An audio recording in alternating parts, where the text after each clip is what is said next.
the marker. So 1, 2, 1, 2, 3.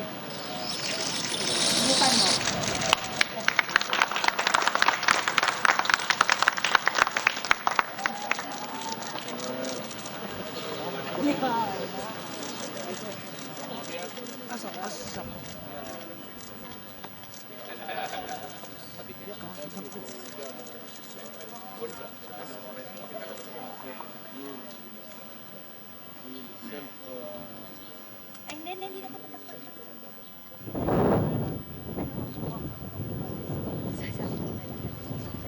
Kailangan ko na-start yung airport. Kasi pwede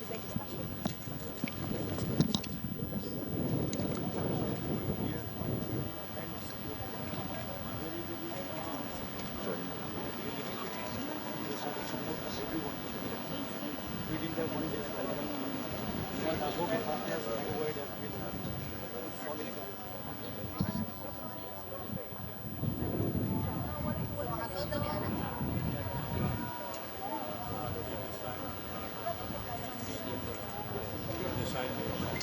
Whenever you stop in the terminal, you will see mountain lion.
Pare, ito pareho kami.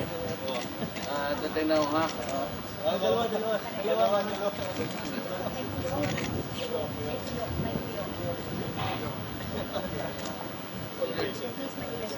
No, yung puyo. This way, sir.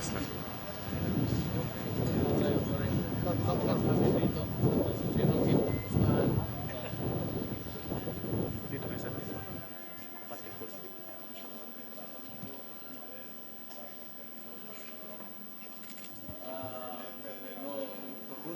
Kulay ko ba lang?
Alvin.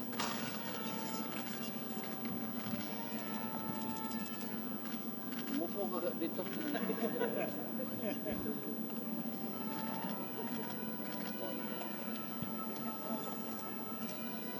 Sino ulit? Hindi ako. Sinabi ko controlling natin ang page. Yung standards of conduct. Habol ko yung Government.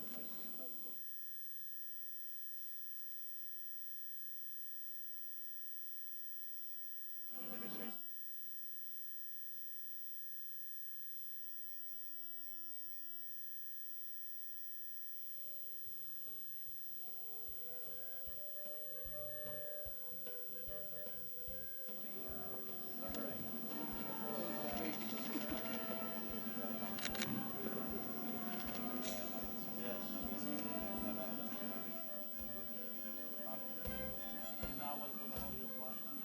Kasi yung sigarilyo sa kahalak. Sa primary.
Kaya madali.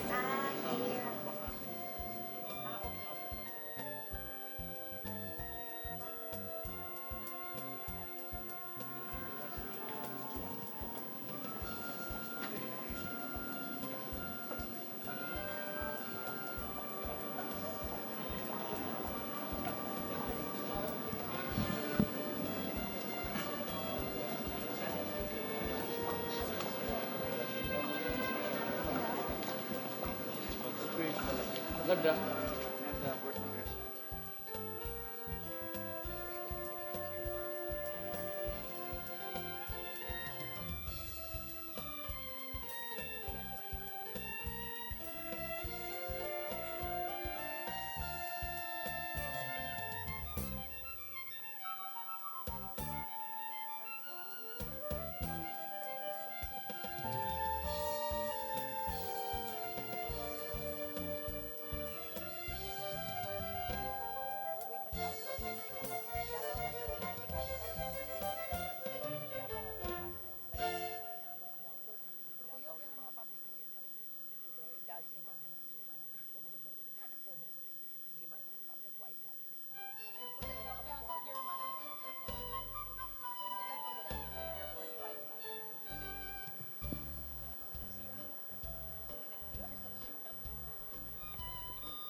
Maraming salamat. Pagka-region mo, Dili, taga-Samar.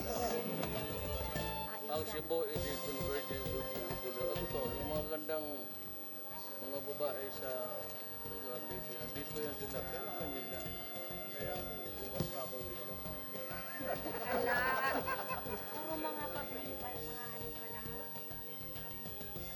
Tiyak mo.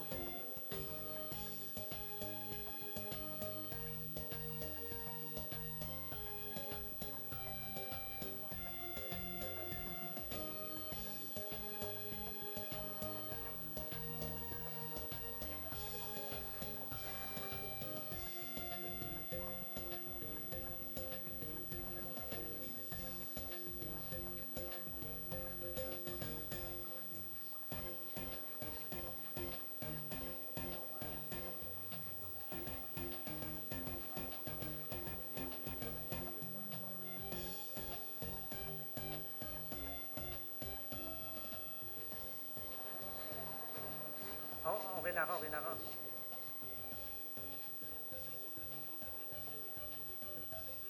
Muyo, putol na ako muyo ah. Okay.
sa pagbabago.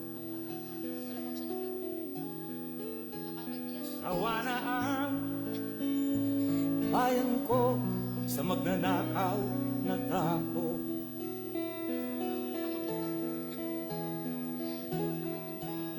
Madilim na kahapon,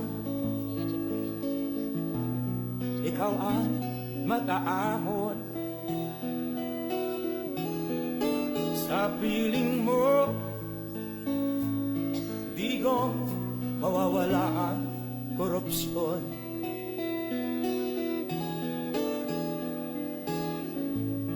Tayo na Pilipinas, tayo na't magbago. Hawak kamay tayo para sa pag-asenso. Ikaw at ako, tayong lahat kay Rodrigo Duterte, para sa tunay na pagbabago.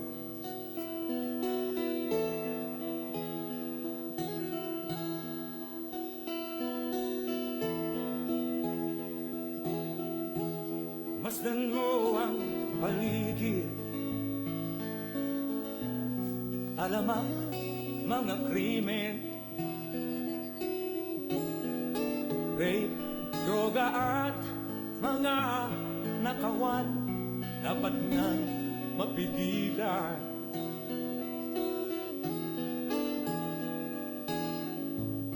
Tayo na Pilipinas, tayo na magbago.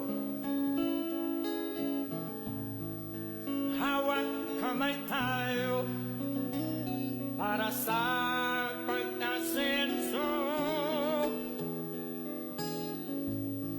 Ikaw at ako, tayong lahat kay Rodrigo Duterte, para sa tunay na pagbabago. Why am I here? Ladies and gentlemen, the President of the Philippines, President Rodrigo Roa Duterte.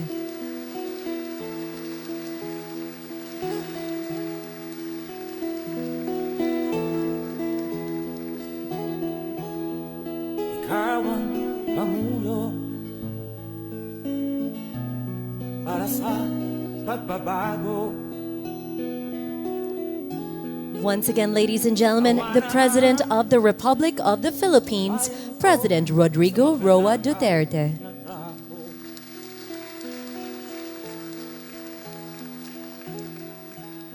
Madilim, Everyone may now be seated. ikaw ang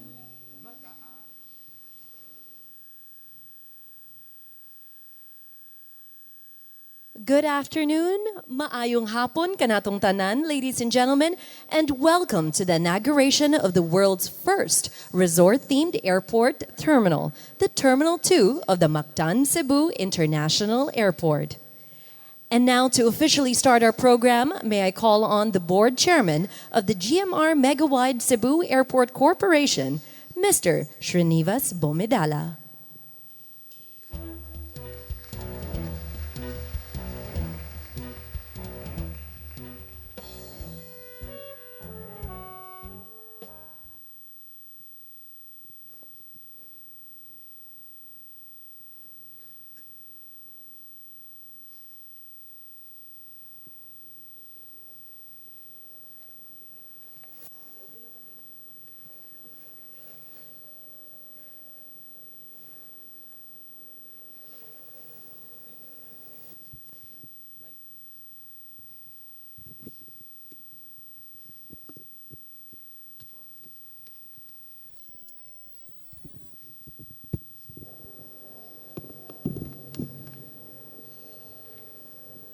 Good evening.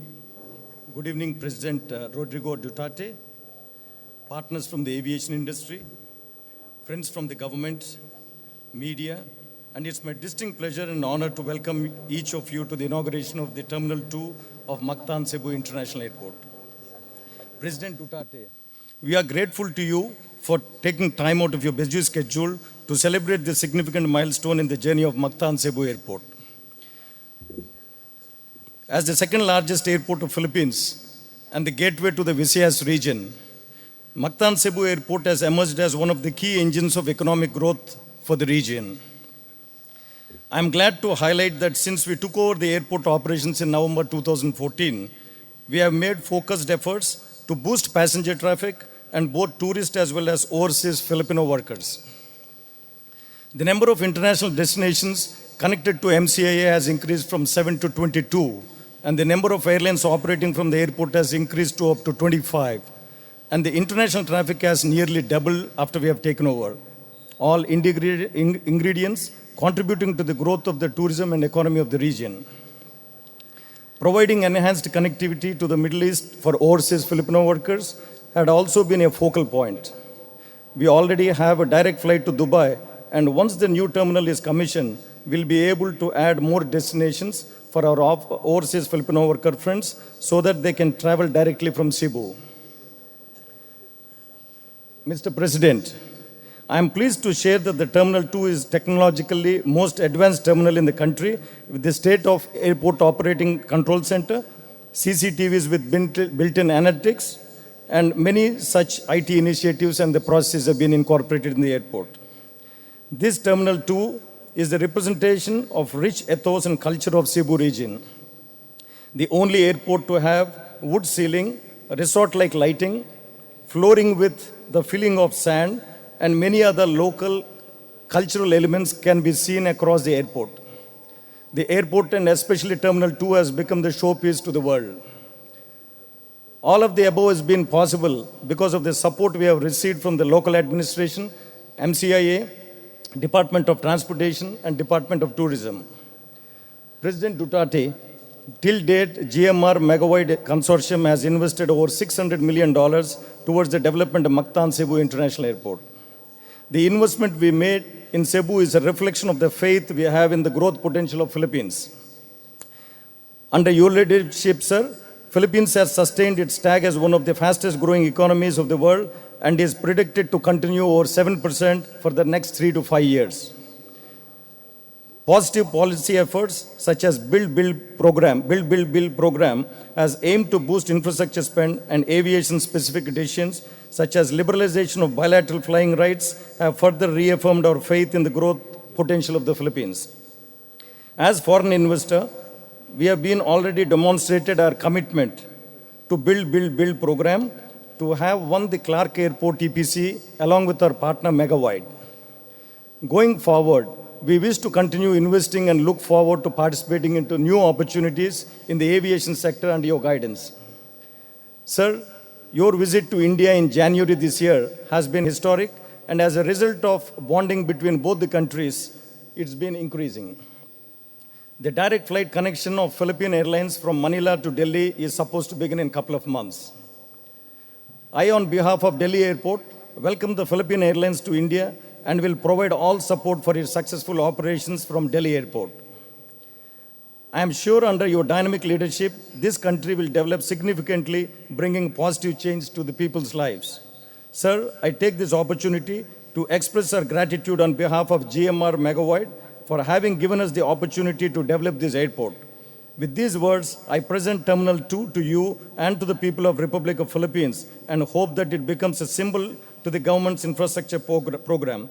Dagang Salamat.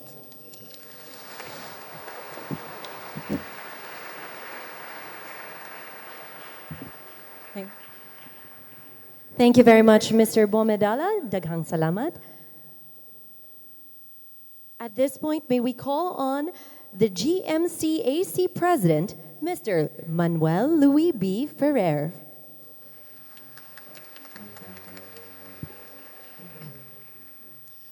Before I begin, I would just like to say that preparing for this event has been very humbling for all of us in Megawide and GMR. In the past few weeks, we have witnessed tireless dedication from our team, both local and foreign, to give us this once-in-a-lifetime experience. Without much ado, President Rodrigo Duterte and other distinguished guests, people and partners from Mactan Airport, maayong hapon kanatong tanan. Good afternoon, everyone. Every time my partner in crime, Edgar, who's also our chairman, Megawide chairman, would visit an Asian country considered to be first world like Japan, Korea, or Singapore, we'd often tell ourselves, and get to use our modern facilities, we'd often tell ourselves, kaya rin naman natin to. We can also do this. Because in the past, we have built world-class Filipino infrastructure that still stand with pride till today. Look at the National Arts Theater, the Manila Post Office, San Juanico Bridge, these were designed by Filipinos, engineered by Filipinos, and built by Filipinos. I am Filipino. I was born here in Cebu, grew up in Surigao City, in Mindanao, and today, standing in this airport, standing in this beautiful airport, I have never felt more proud as Filipino. Ladies and gentlemen,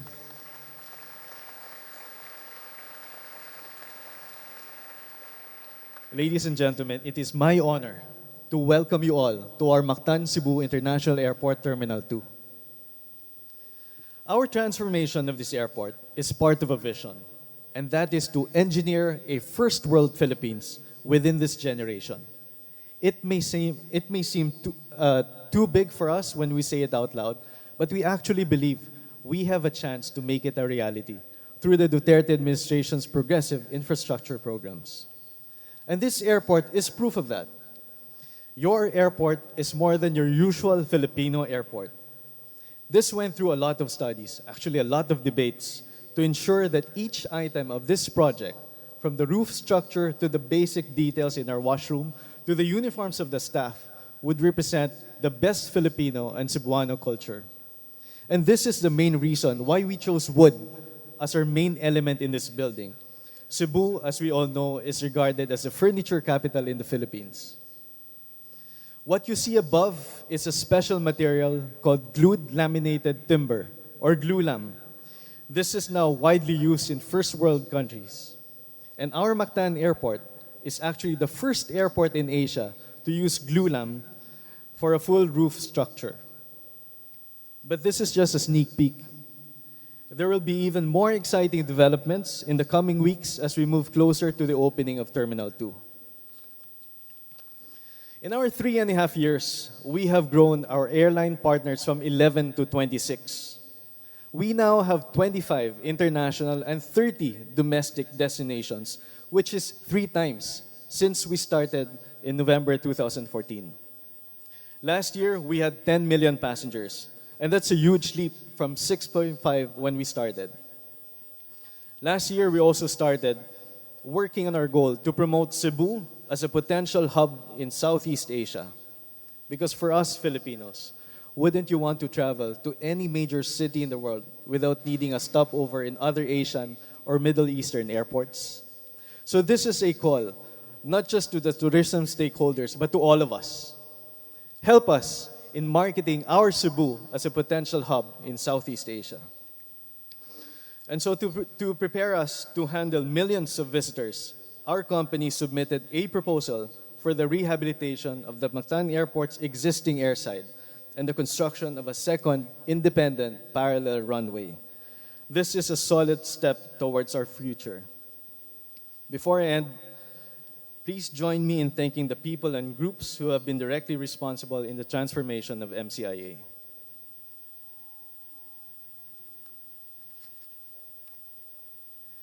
These are the people who have taken us to this milestone, and they will see us through our entire concession period.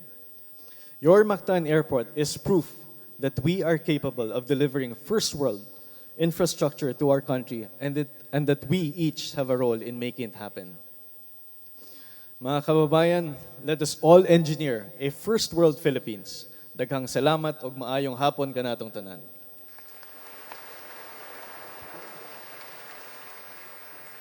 Thank you very much, and daghang salamat, Mr. Ferrer. To also deliver his message, may we call on the Secretary of the Department of Transportation, Secretary Arthur P. Tugade.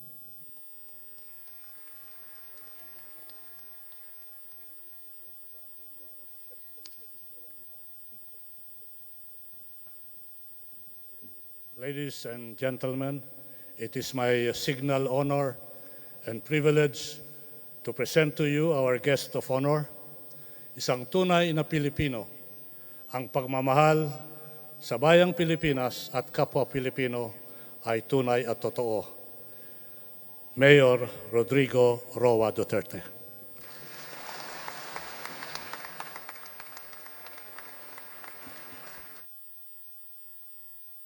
Lingkod lang mong tanan, Ayaw kayo niyog seryosa. Pareho lang ta Cebuano. I have my prepared speech, which is usually limited to 2. But if I do this, I'd spoil the time that you waited for me. Came late because I had to pass by to visit the wake of a soldier na namatay sa Mindanao. So I had to talk to the family and everything. So medyo delayed ko gamay. Ngayon ko ninyo pasaylo. Kani si Tugade, muning among class valedictorian. And nag-eskwela pa min, nagtrabaho na siya. He was an executive of Delgado Brothers. Ang miyaskor, akong paundang kay sige ka ng baggage.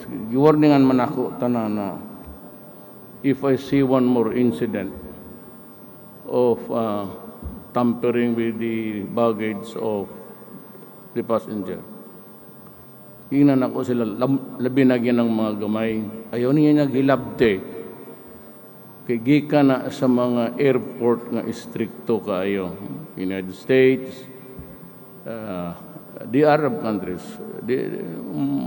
medyo maganda ang heightened alert plus a very elaborate security system. And besides,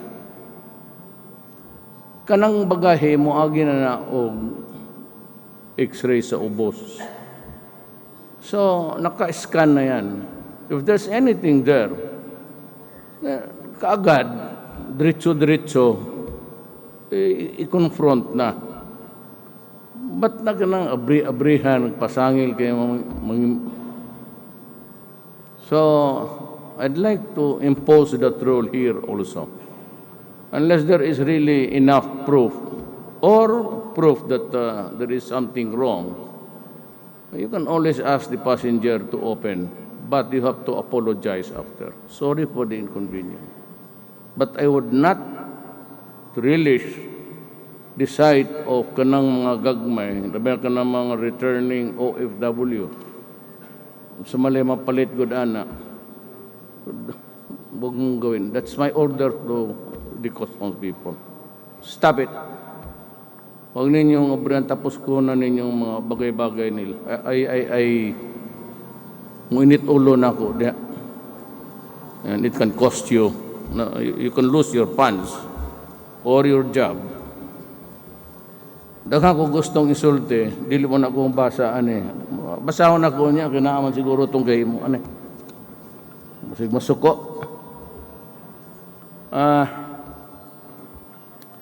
I am not trying to picture myself or portray myself as one hell of a saint. Pero kaning mga project ngayon it's the most beautiful airport in the country today. And I am extra proud to be a citizen of this country and most proud to be a worker of government which has produced something very beautiful and good for the people. Lalo na akong kaliwat taga-Danau, and I have sensed always the industry of the Cebuanos. Ng mga buting-ting, furniture, kaning inyong the Cebuanos are basta paltik, tanan anak ng tanan mabuhat nila. And they have this innovative minds, I would say. So, halos kamong tanan taga Cebu, and you'd be using this airport for a long, long time. The Secretary of Transportation whispered to me that he is still weighing the options of building a new runway. Sabi ko, take your time, finish the job of the structures in other places para we can more or less have a good share of the tourism market. Wala kayo problema.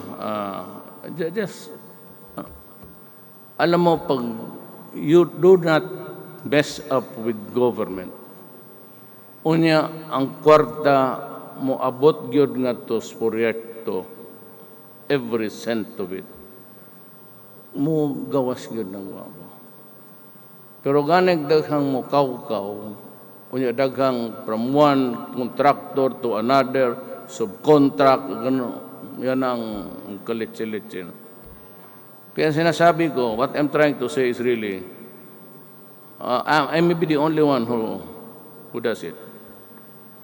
I do not allow cabinet members to, either for comment or for anything, walang transaction sa gobyerno, airports, MRT, highways, hindi dadating yan sa table ko. I do not, for the life of me.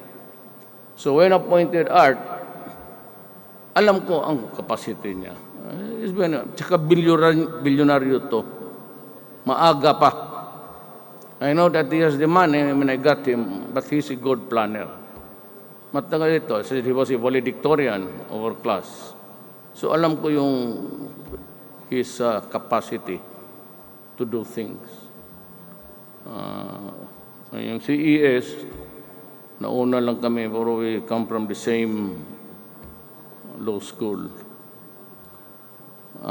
Ganito yan. Kung ikaw ang transportation o DNR or whatever, kung ano yung mga kontrata mo, naara na sa imo, hindi ako nakikialam. Pag I task you to say, gawin mo to, I leave it up to you, and you will have the power to decide on anything regarding the project. I do not talk to you, I do not even mention it in the cabinet. I have yet to make a single call to anybody, and even to, well, of course, except for the soldiers, because it's an everyday evolving thing for the country. Davao is targeted to have one also. But Mindanao seems to be a problem until now. We have yet to decide, Congress, on what to do with the BBL. It's very important that we take things seriously. I am a Cebuano from Danao, and my father migrated to that island many, many years ago. So although I have always had an opinion about my ancestral province, and even ako consider me a Mindanaoan. And there are so many fronts that we are facing. Terrorism is one. It is all over the world. And the targets are always where people congregate, in airports, in busy streets and everything. So if anything, security, I do not care who manages this airport. You can have the whole of the setup minus the security. It will always be under the control of government. And we have the drug problem. I must say that dito sa Cebu, a lot of one of the severe problems ng Cebu is drugs. And it has contaminated a lot of policemen here. And some said, one day I'm going to take an action against all of you. Mahirap ang Cebu because of drugs. Used to be controlled by a mayor on the western side. And that would be, wala na dito, sumibat na ang gago. It's mabilog, and I warned him repeatedly that, pagkamatay ni Parahino, sabi niya na galit baba ako sa kanya. Sabi ko rin ilang galit, putang ina mo, papatayin kita, litsega. So, and other mayors dito are also in the list. Do not ever think that you can fool government. As I have said repeatedly, that I will not hesitate to take you out if you destroy my country. There is nothing wrong in that statement. My job, my oath of office, mandates me to protect the people, and that includes the military. Yan ang trabaho na, and to preserve the nation. So itong Mindanao issue, I expect some raucous if there is a failure in the talks. But, well, wala man tayong magawa dyan. Either we continue to talk, they continue to accommodate us. If everything fails, we can always talk. And I'm ready to talk. Pero itong mga teroristang ISIS, I will not dialogue with them. Criminals, itong mga drogista, I will not talk to them. Sabi ko kay I called everybody, every mayor in town, as a matter of fact.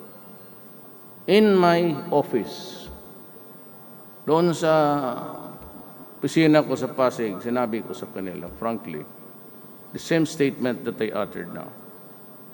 Do not go into it. There are many ways of getting rich. But those that are available to you might be easy, but it would cost you something. It is not for free. And that is corruption and droga. Magkapangkahan na lang tayo. Ganun talaga. So I'm happy to see things ganito. Hindi ko man akalain na ganito kaganda to. I was awed when I started to walk towards this place. Napakaganda ng airport ninyo.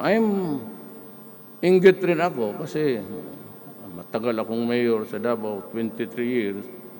I suppose that I'd also like the Davaoeños to enjoy an airport as beautiful as what you have here.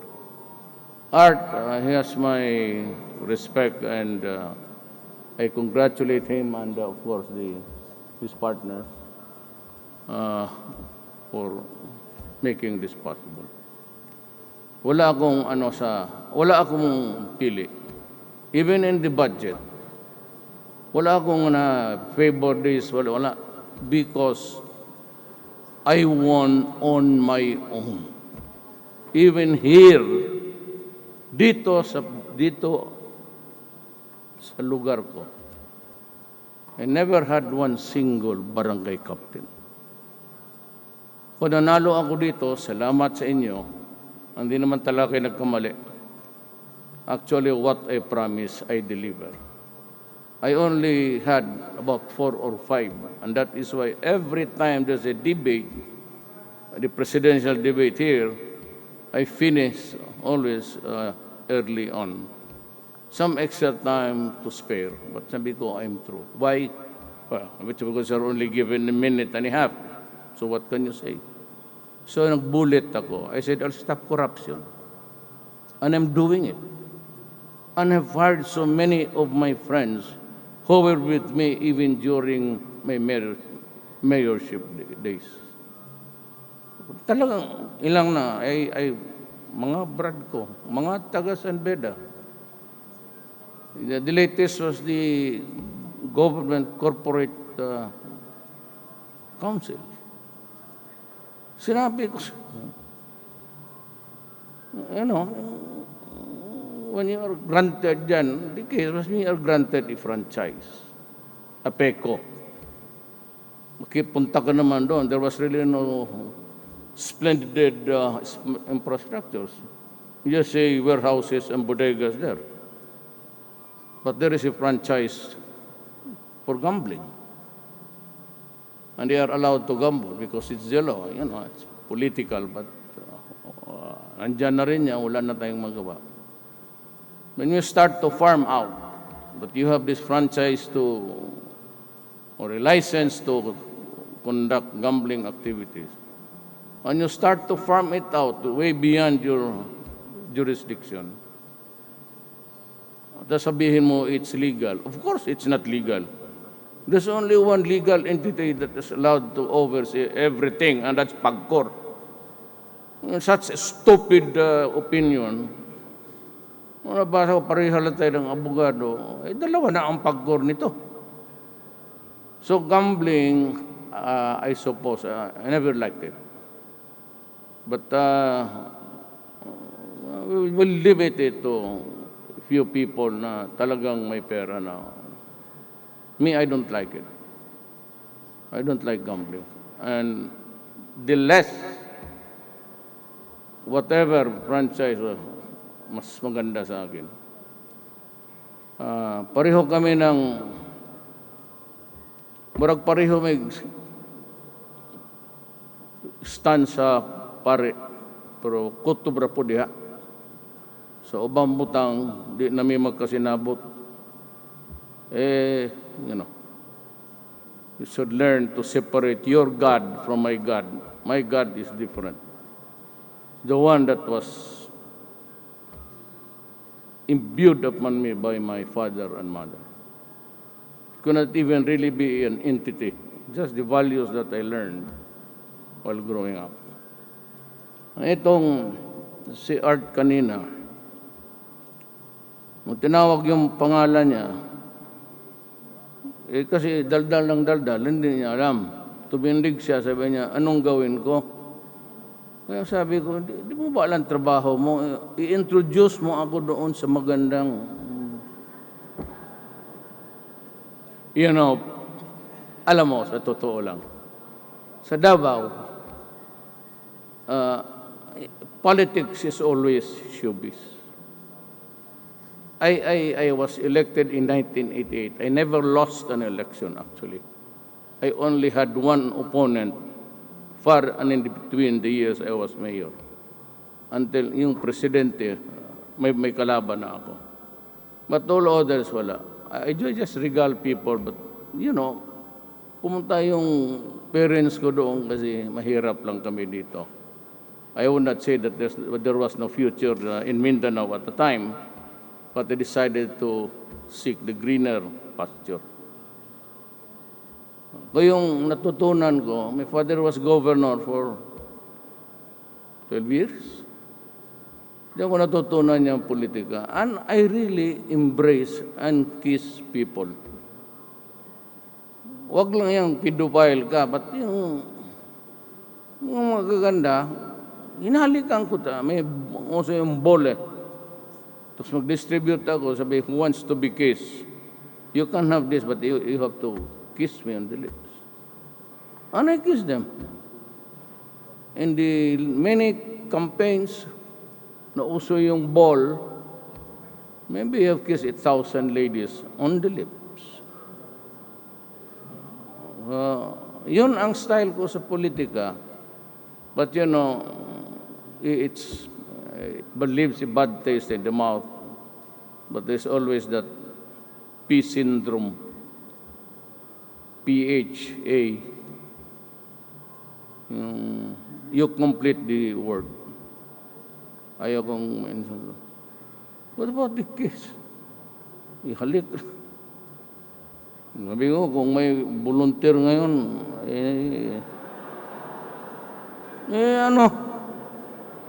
di ba tinanong ako ni Lucy, was that yung nag-anchor ng debate? Tinanong niya, Mayor, may balita na babae, gano'n. Sabi ko, tama ka. It's biology. What, you don't need it? I do. Talaga gano'n lang. That's the long and short of it. Biology. Daghang pag-istorya. Ayun. Asawa, 2 ang asawa ko. Pero handa akong magpakasal basta ito.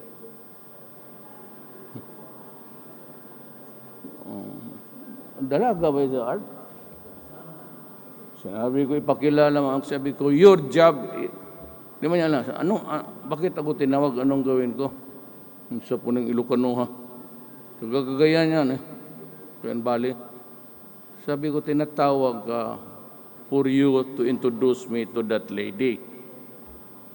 Ha? Yan ang trabaho mo. Parang kabinete, parang ibugaw mo ako ng konti. Pick up lang, titignan mo yung babae bukas. It's a file syndrome.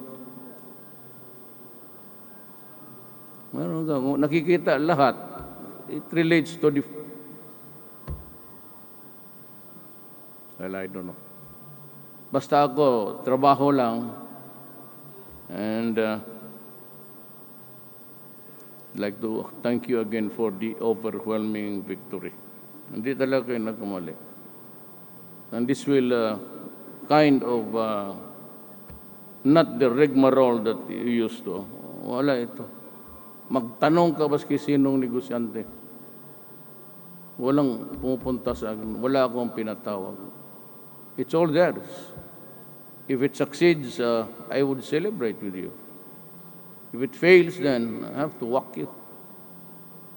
But sa kabinete ko, sabi ko, puro naman mayayaman yan eh. Dominguez Finance. He owns Marco Polo of Davao. Kababata ko yan, maliit pa kami. Magkababata ka ko hanggang kindergarten hanggang valedictorian. Was the second voice of democracy ng Ford Foundation. Kayong mga matatanda na, you might remember that. He was our contestant and he won the national. He's bright and he has the money. Kaya ako dinikitan kasi election pala. They spent, yeah. Tugade spent. Kasi classmate ko. Millions, maybe. I do not know. I never make an accounting of how. But let me go back again to my warning. Kayong mga mayor, pati mga lahat na gobernador. Ayaw gyud mo og kumpiyansa. Nak lang po. Mawaswasan mo. Ayaw papayag na ganunin mo ang bayan mo. That you leave my country in shambles and you destroy the youth. Yun lang ang pag-asa natin. Yung mga milyonaryo mayayaman, okay na yan. But the 99%, mga police empleyado, they retire at the age of 60. Ang police, 56. Ang army, 56. How much do you think that they would receive? Government employee, lahat dito, nagtatrabaho dito. How much would they receive after so many years working with government? Do you think that 800 and even 1 million? O si Bato, bata kasi pumasok yan sa pagkasundalo. He got 14 million. He's very young. Do you think that at the age of 56 and he gets to live for another 15 years, magkasiya yung 14 million sa pagkain araw-araw? And when you reach a certain age, you begin to have, yan, if you hit 50, 55, 60, papasok na yung diabetes, hypertension, liver and all, heart, maintenance. Think of the ordinary wage earner. Saan siya makuha ng pera? Eh, kung healthy siya, o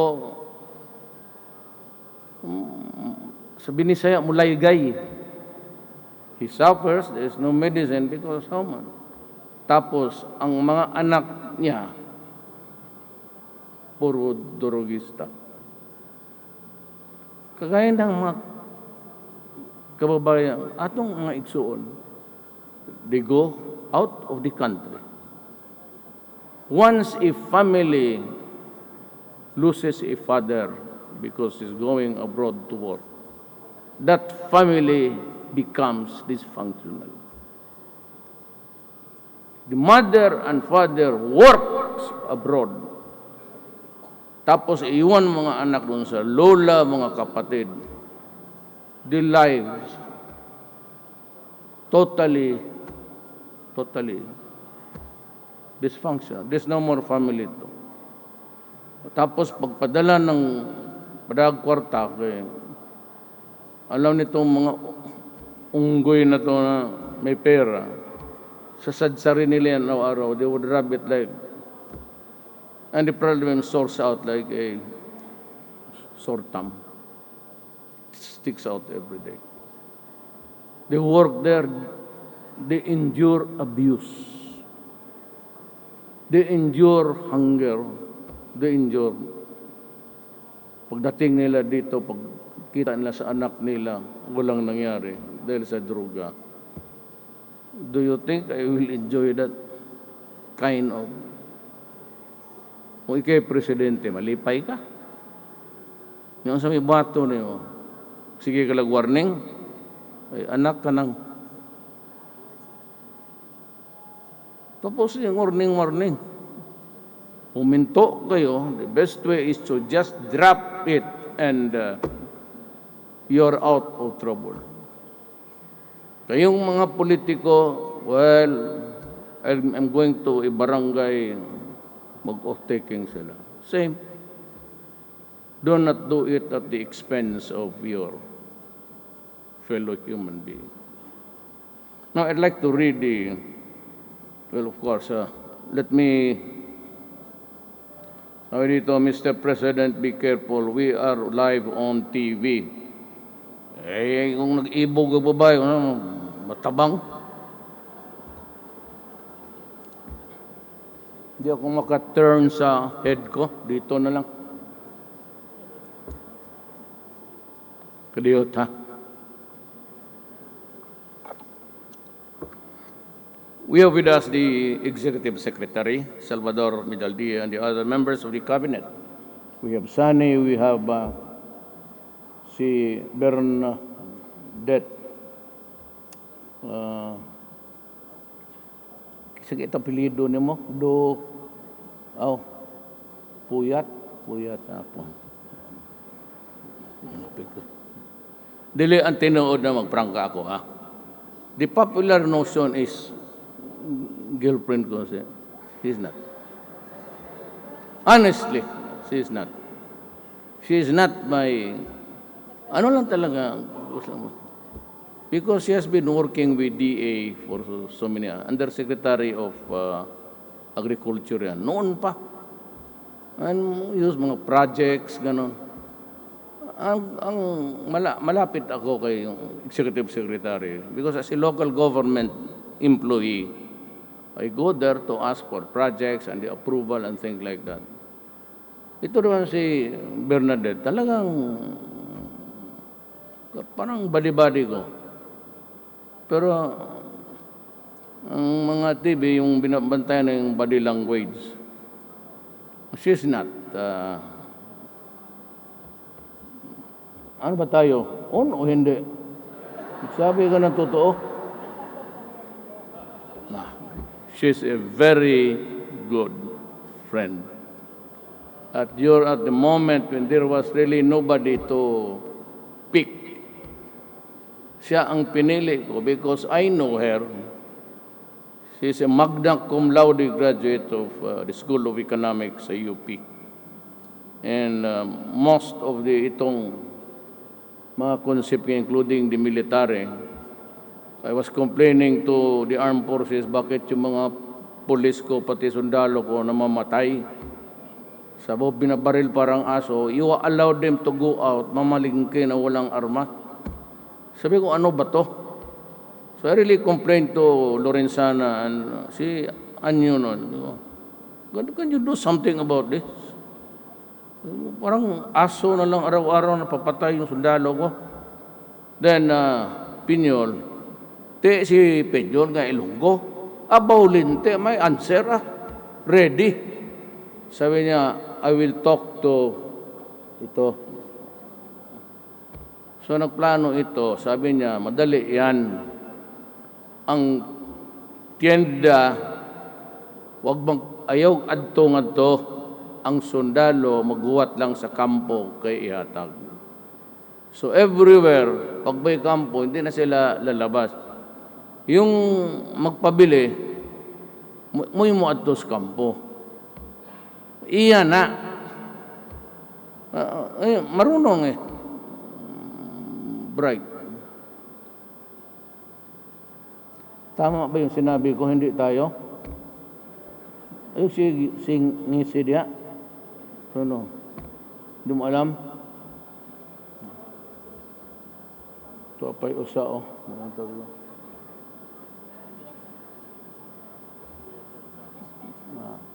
Di biyaan takan apay usang gwapa nimo nang diha sa kuan. Then we have the Lapu-Lapu City Mayor Paz Radasa. We have the Mactan Cebu International Airport General Manager Steve Dikdikan, Mr. Manuel Loy Ferrer, Mrs. Rivanas Bumidala, Singgis guests, nakauban ako sa gobyerno, ako mga kaigsuunan. I am proud to join the people of Cebu in inaugurating this newly built Terminal 2 of Mactan International Airport. It is exciting to see that we have come this far in letting our kababayans and visitors see and experience the results of our promise of real and lasting change. As one of the finest airports in Asia, this facility will showcase the best of what the Philippines has to offer. The construction of this world-class transportation facility shows that government and our private sector partners are committed to provide our people with the necessary infrastructure that will enable them to live more comfortable, productive, and meaningful lives. I therefore recognize the efforts of the Department of Transportation, the Mactan Cebu International Airport Authority, and GMR Megawide Cebu Airport Corporation. I think they're doing Bohol and well, you have a very good track record. Basta bidding lang, walang problema. You can have all the airports. Alam mo itong, itong bantay kayo ha. The worst theory or principle that a government can indulge in is yung lowest bid.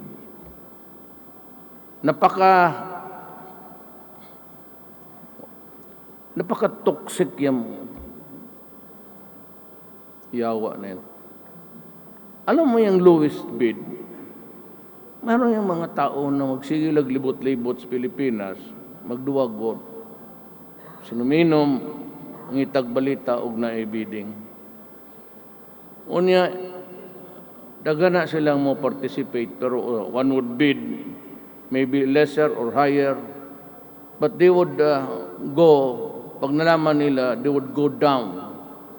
So for example, 100 million, so we can do it for 80 or 70. The lowest sila ka, biro mo, can build it to 70. Pero muhatag pa na nga to sa mayor, muhatag pa na nga to sa contractor, muhatag pa dito sa engineer. Eventually, the money goes down to something like 60. Mupirma pag yun ang barangay captain, anak nang. Mupirma yan ang mga dalan. So another give yan. And that is why you see a lot of deterioration of newly built roads.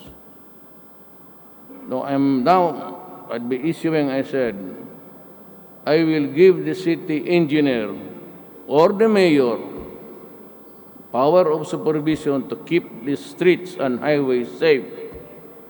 If there is a delay in the construction for 1 month, consider it abrogated. Then I'll let another one with the same price, the remaining, or I file charges. Pure gross neglect of duty or outright incompetence. Ang daghan nga hulog na disgrasya kung ibilin or may mga construction na walang pera at they have to farm i-subcontract nila. Ganun yan. Nagtitipid na ang mga buang para may... That's the problem. You give this to a... About it na lang, to his credit, Art Tugade is a businessman ever since. He would know saan niya ibigay. And I never questioned. I've never questioned anybody's... Wala akong sabi ko. I do not participate even mga marginal notes. Not only, I have said, do not send it to me. It is born cradle to grave dyan sa iyo. Do not disturb me with contracts. Policy pati yung mga promotion lang.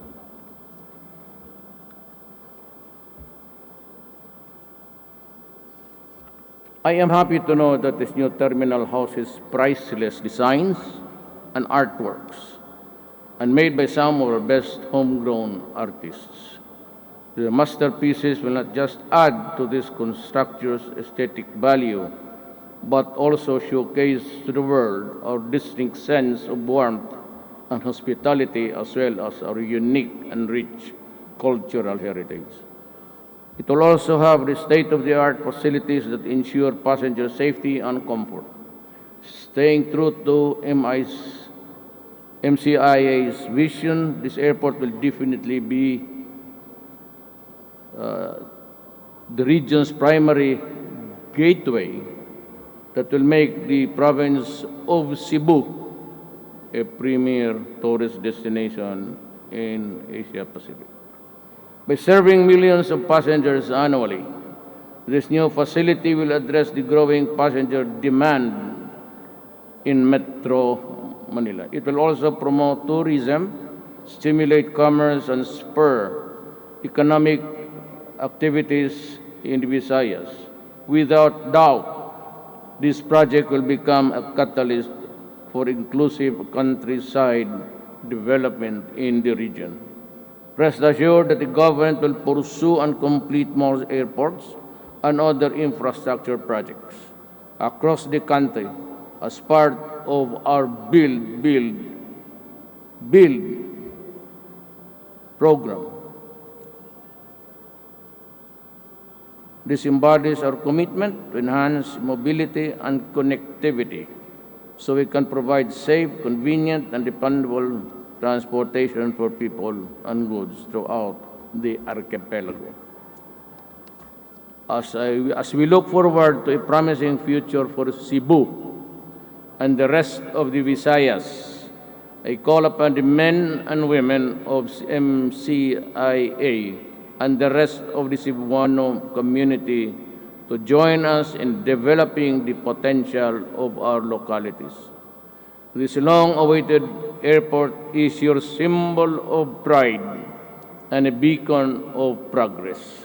It is my hope that you will continue to be by our side as we move towards a more prosperous Philippines in the years to come. Daghang salamat kaninyong tanan.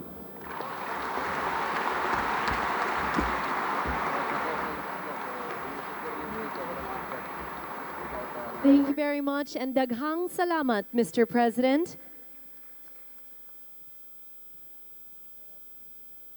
At this point, may we request our President to remain on stage for a photo opportunity. And may we call on the first batch, the group chairman and the president of the GMCAC, and the general manager of the MCIA.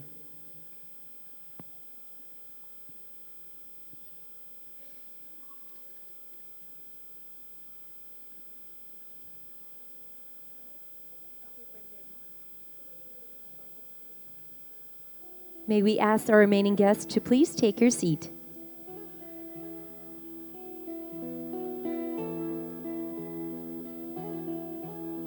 We would also like to ask our second batch, the board of directors of the MCIA and the GMCAC, to please prepare. Sawa na ang bayan ko sa magnanakaw na tao.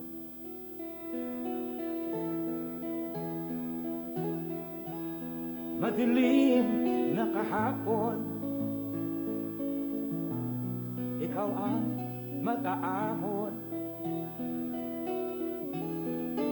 Sa piling mo,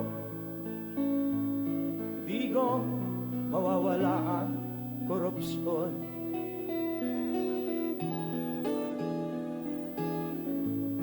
Tayo na, Pilipinas, tayo na magbago.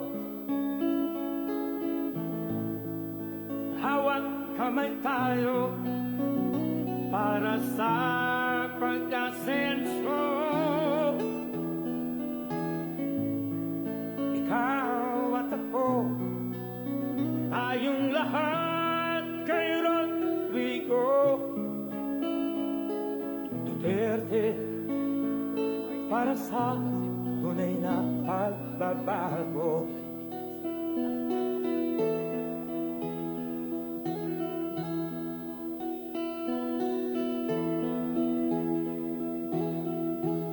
Masdan mo ang paligid, alamak mga krimen. Thank you very much to our first batch, the group chairman and the president of the GMCAC and the general manager of the MCIA. Nakawan, dapat nga mapigilan.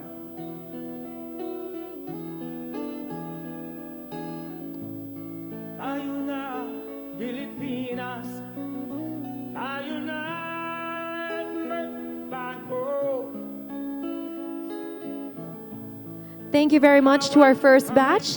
May we ask our second batch, the board of directors of the MCIA and the GMCAC, to please proceed on stage. Ikaw at ako, May we also ask our third batch, the GMCAC management officials, to please prepare.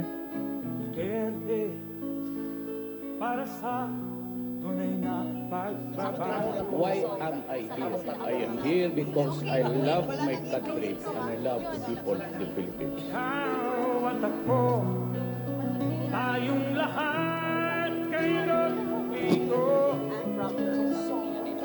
Duterte, para sa tunay na pagbabago.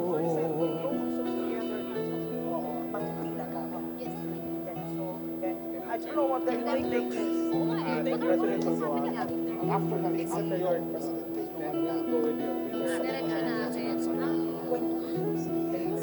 so you take the place. Depende niya. After that, kasi gusto pa siya. Para I can guide her to his term.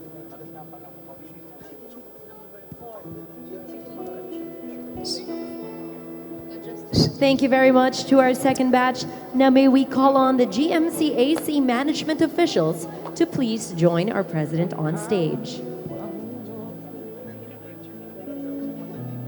Para sa pagbabago,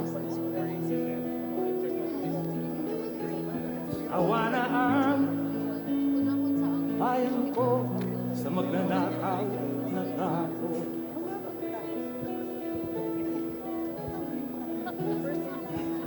Madilim na kahapon, ikaw ang mag-aahon.